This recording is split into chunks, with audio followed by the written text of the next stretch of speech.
palestrante da noite, o nosso amigo Rogério, que vai dar continuidade, então, ao estudo, né, que ele vem fazendo, sequencial, de O Livro dos Espíritos. Então, Rogério, faça bom uso.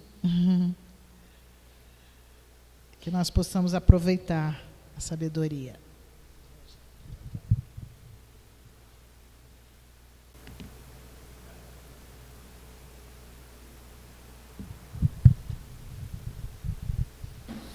Boa noite a todos. Mais uma vez, grato por essa oportunidade de estarmos juntos aqui. Obrigado, diretoria da casa, pelo convite, a todos que aqui se apresentam, para que a gente possa bater mais um papo a respeito do Livro dos Espíritos. Saindo de uma gripe muito forte, ainda com um pouco de dificuldade de falar, mas eu sei que vocês vão compreender. Nós seguimos no Livro dos Espíritos hoje com 6 questões. E lembrando, como sempre, que nós estamos na segunda parte do Livro dos Espíritos, talvez a mais longa, e já rompendo aí o primeiro terço da obra, que a gente devagarzinho vai vencendo, estudando juntos. Nós estamos aqui no capítulo 8º, que trata da emancipação da alma, ou do período em que a alma está desligada do corpo, no plano espiritual. E dentro desse capítulo, hoje, nós vamos falar das visitas espíritas entre as pessoas vivas. A aula passada nós tratamos do sono e dos sonhos, um tema bastante intrigante, que desperta muita curiosidade e até uma certa mística, né? E agora a gente avança ainda nesse tema, tratando das visitas espíritas. Sigamos então com a pergunta de Kardec, de número 413, onde ele pergunta: do princípio da emancipação da alma, parece decorrer que temos 2 existências simultâneas: a do corpo, que nos permite a vida de relação ostensiva, e a da alma, que nos proporciona a vida de relação oculta. É assim? A gente tem que lembrar do capítulo anterior, que ele tratava do sono, e dessa forma do momento em que o espírito está desprendido. Essa conexão dessa pergunta com o capítulo anterior é muito grande. Então a pergunta aqui é: se nós temos um momento da nossa existência que nós estamos presos ao corpo e um segundo em que o nosso espírito está liberto, nós tratamos aí de 2 existências? E a resposta: no estado de emancipação, prima a vida da alma.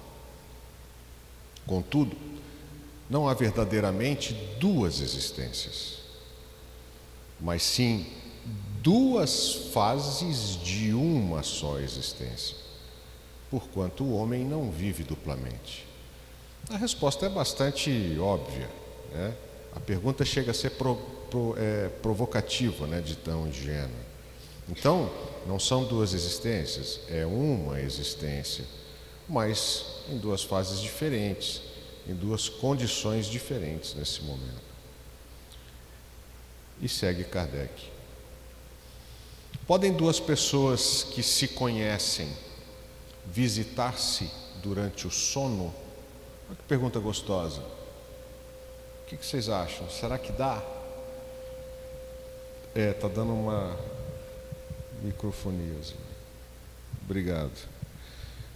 Será que é possível, no momento em que nós estamos libertos do corpo, nós nos encontrarmos com conhecidos e afetos? Certo E muitos que julgam não se conhecerem costumam reunir-se e falar-se. Podes ter, sem que o suspeites, amigos em outro país. Claro, vamos pensar agora como espíritos imortais, como espíritos libertos. Pode ser que faça parte do nosso círculo de amizades e de criaturas afins, espíritos que não estão reencarnados conosco no mesmo ambiente necessariamente. E que, obviamente, no momento de emancipação, no momento de libertação, nós nos encontremos. É tão habitual o fato de ir desencontrar-vos durante o sono, com amigos e parentes, com os que conheceis e que vos podem ser úteis, que quase todas as noites fazei essas visitas. Então, esse é um ato comum, mas que no momento que nós nos reconectamos ao corpo, não trazemos a memória ou as memórias desses encontros. Às vezes a gente tem situações até que tem a impressão de que já viu alguém, nossa, acho que eu já vi essa pessoa, eu já encontrei. Quem sabe não é num momento desse, né, numa reunião dessa, no plano espiritual, que nós nos encontramos com pessoas que já temos a impressão de conhecê-las. Segue ainda Kardec. Agora, já que nós esquecemos, que utilidade tem esses encontros? Né? Pergunta dele bastante direta, né? E que tem tudo a ver também com o capítulo anterior, que nós vimos no nosso último encontro aqui. Que utilidade pode ter elas se as esquecemos, se as olvidamos? Não vale nada, será?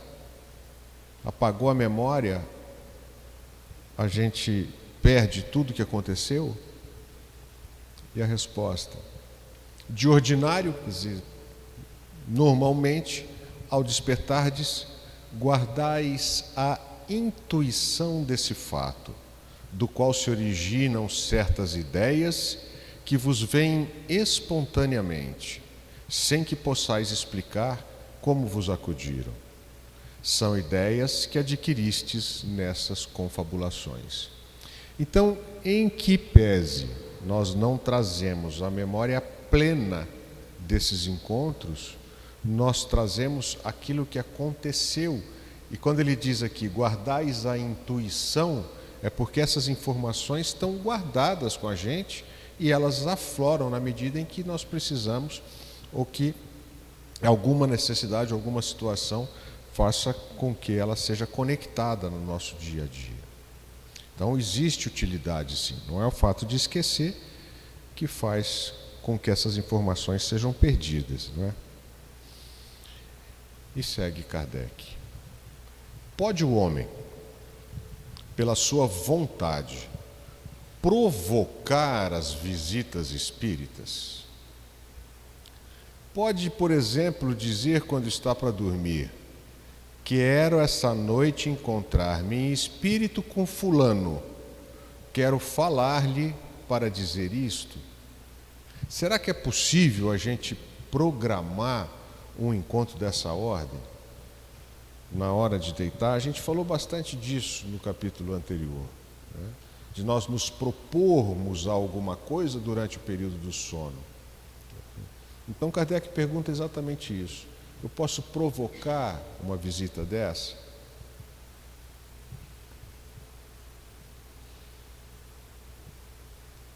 O que se dá é o seguinte, aí o codificador explica, põe 2 pontos e vamos para a resposta.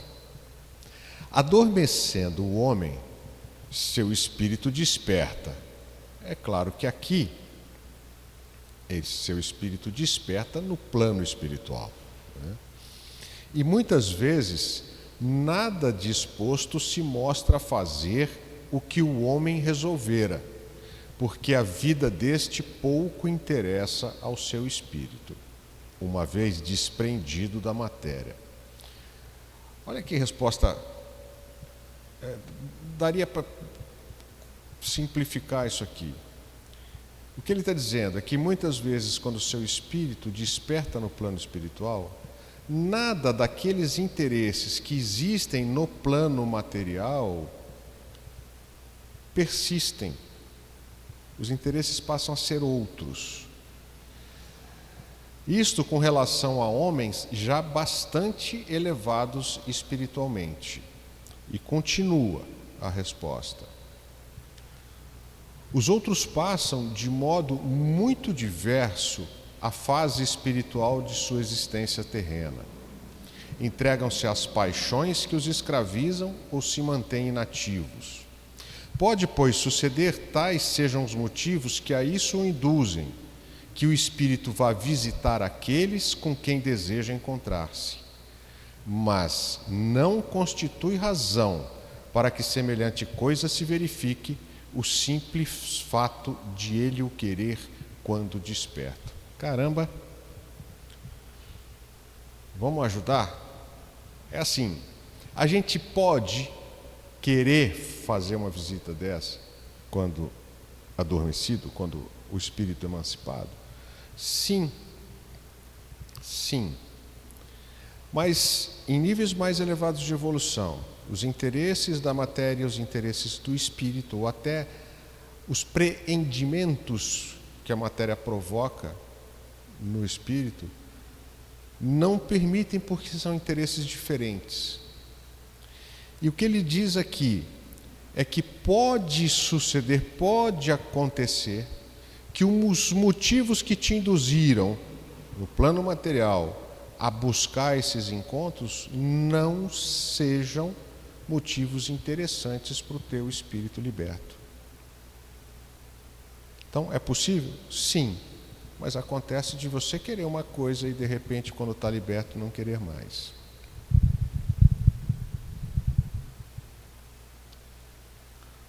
Podem espíritos encarnados reunir-se em certo número e formar assembleias?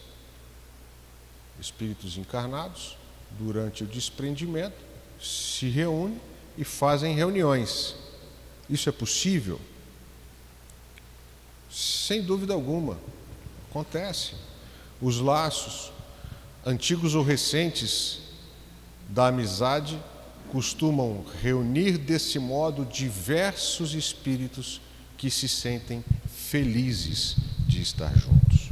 E não só nessa condição da felicidade, mas em condição também de estudo, de replanejamento, de retomada de trajetória, de avaliação de momentos da atual existência, que quando olhados do plano espiritual, numa condição de espírito liberto, tem um outro sentido e permitem que nós tomemos rumos mais adequados segundo o nosso planejamento reencarnatório. Então, não só é possível, a resposta primeira é essa, sem dúvida alguma, como de fato acontece, e os motivos disso são os mais variados possíveis. E quando ele trata aqui espíritos que se sentem felizes de estar juntos, obviamente está tratando de reuniões em que aqueles que estão participando têm qualquer afinidade com o tema, com a razão, com o motivo dessa reunião que frequentemente ocorre. E lembrando das perguntas e das respostas anteriores, lembrando que nem sempre trazemos na plenitude as memórias daquilo que aconteceu nessas reuniões ou nesses encontros, mas trazemos a intuição, a informação que vem de lá e que fica latente no nosso pensamento. E Kardec então põe uma nota após a resposta do codificador nessa questão. Pelo termo antigos, assim ele trata os espíritos aqui, os laços antigos ou recentes da amizade costumam reunir desse modo diversos espíritos. Pelo termo antigos, se devem entender os laços de amizade contraída em existências anteriores. Ao despertar, guardamos intuição das ideias que aurimos nesses colóquios, mas ficamos na ignorância da fonte donde promanaram. Não raro, nós tivemos a oportunidade de falar disso também no capítulo anterior, Nós trazemos informações, às vezes, que conseguimos durante essas reuniões, no período de sono, para soluções de alguns problemas que nós temos na nossa vida material, que nos acompanham cotidianamente, né? A gente acorda com uma solução ou acorda com uma ideia que não sabe de onde veio, muito provavelmente veio de qualquer reunião dessa, ou discussão, ou de um encontro desse durante o período do sono.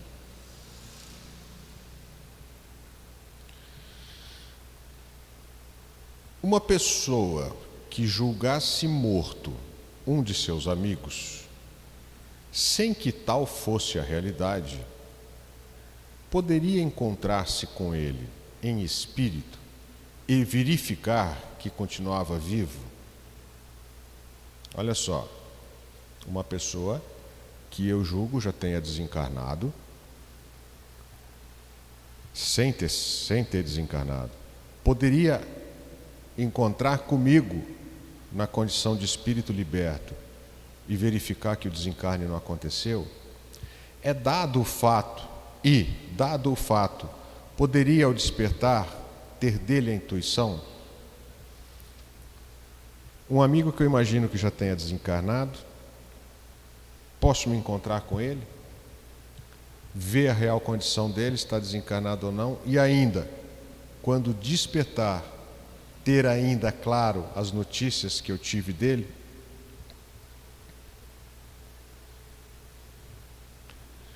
Como espírito, a pessoa que figuras pode ver o seu amigo e conhecer-lhe a sorte.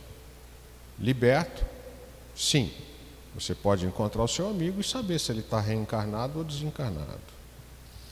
Se ele não houver sido imposto por prova crer na morte desse amigo, poderá ter um pressentimento da sua existência, como poderá tê-lo da sua morte. Fato é que, se por alguma razão o teu desconhecimento a respeito da condição dele, se encarnado ainda ou desencarnado, isso seja uma prova para você, você pode ter notícia dele sim. Esse tema que trata do sono, dos sonhos, dos fenômenos que ocorrem durante a libertação do corpo, no momento de descanso material,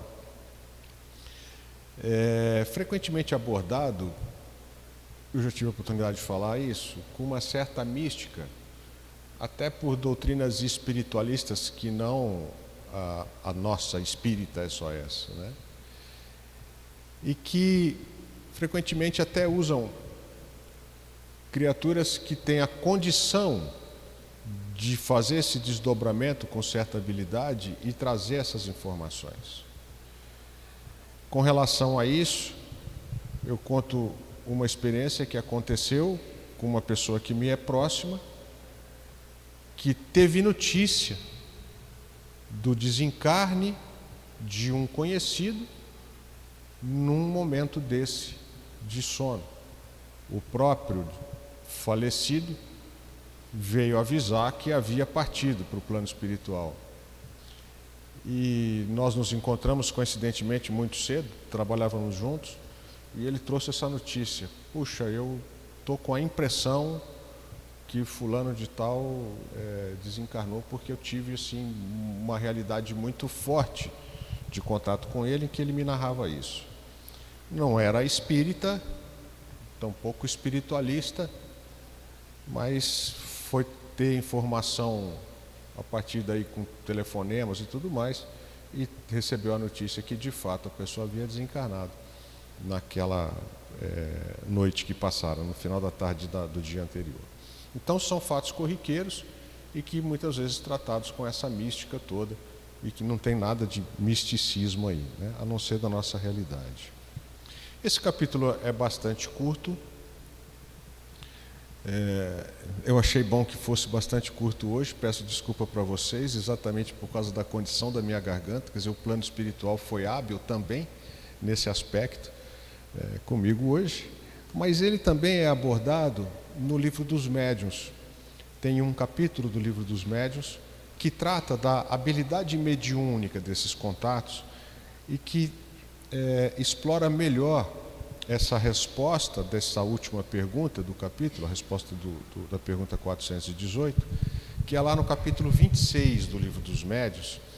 E é muito interessante porque são perguntas que se pode fazer aos espíritos. Então a gente fica assim muito cheio de dedos com relação a perguntar aos espíritos, e Kardec mandava na lata, né? Kardec evocava espíritos com uma facilidade, com uma liberdade muito grande, né? Isso tem um capítulo, então, no Livro dos Médiuns, que é exatamente o que você pode perguntar para o espírito.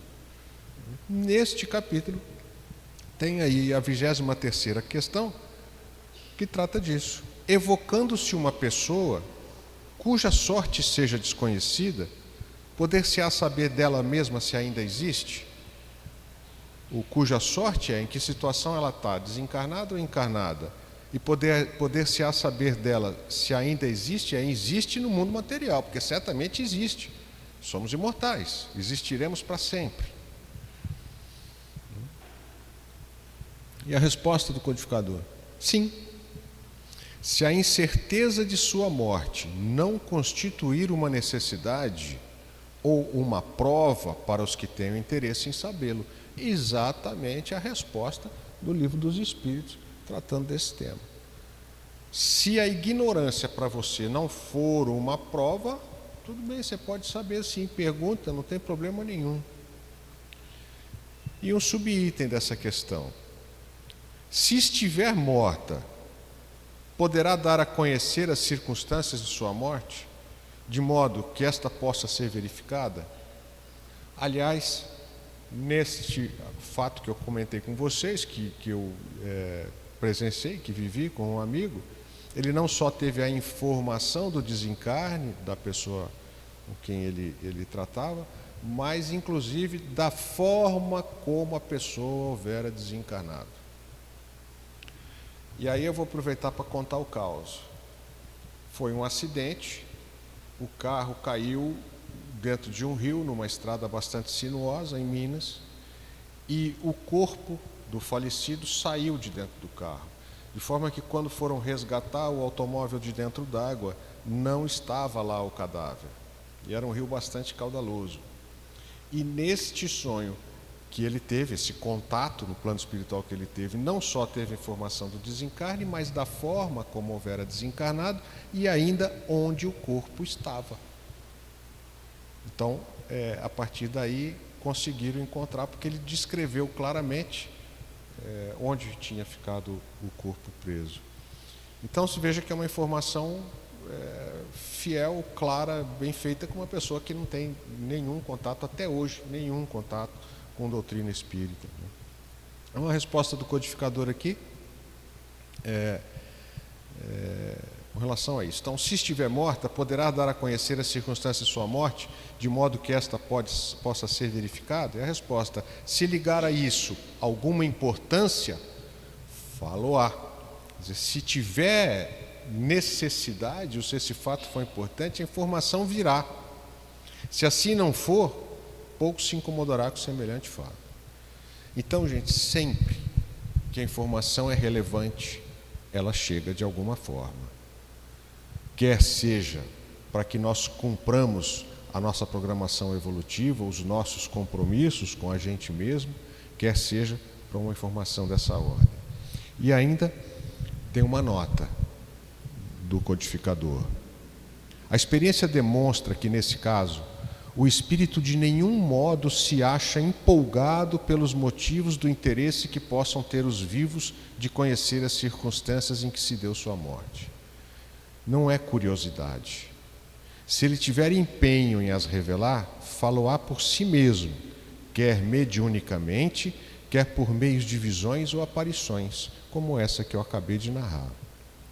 No caso contrário, pode perfeitamente um espírito mistificador enganar os inquiridores e divertir-se com os induzir a procederem a pesquisas inúteis. Então, se for para efeito fútil, certamente haverão espíritos que se comprazem da brincadeira e que trarão informações errôneas ou gozadoras nessa situação. Acontece frequentemente que o desaparecimento de uma pessoa, cuja morte não pode ser oficialmente comprovada, traz embaraços aos negócios da família. É o tal do desaparecido. O que aconteceu? Porque você só pode dar como morto se tiver uma evidência muito forte, ou o corpo. Só excepcionalmente, em casos muito raros, temos visto os espíritos indicarem a pista da verdade nesse terreno, atendendo a pedidos que lhes são feitos. Se o quiserem, é fora de dúvida que o poderiam. Porém, as mais das vezes, isso não lhes é permitido, desde que tais embaraços representem provas para os que anseiam por vê-los removidos. Então, se for, o resumo é esse, se for importante, a informação vem. E, finalmente, pois, embalar-se em quimérica esperança ou pretender alguém conseguir, por esse meio, entrar na posse de heranças, das quais o único traço positivo que lhes fica é o dinheiro despedido para tal fim. Não faltam espíritos dispostos a alimentar semelhantes esperanças e que nenhum escrúpulo têm em induzir os que lhes dão crédito a pesquisas com as quais as que a elas se entregam devem dar-se por muito felizes, quando daí lhes resulte apenas um pouco de ridículo. Então, a gente resume isso da forma como eu falei. Se a informação for relevante, se a necessidade da informação é para um caso sério e não para uma mera curiosidade ou para uma brincadeira ou até para uma especulação, como ele coloca aqui, com interesse financeiro e tudo mais, sim, a informação virá por qualquer meio. Aquilo que nos compete saber, nós saberemos. O plano espiritual cuida disso para que a gente não fique desinformado daquilo que a gente precisa de fato saber. E assim a gente encerra esse encontro dessa noite,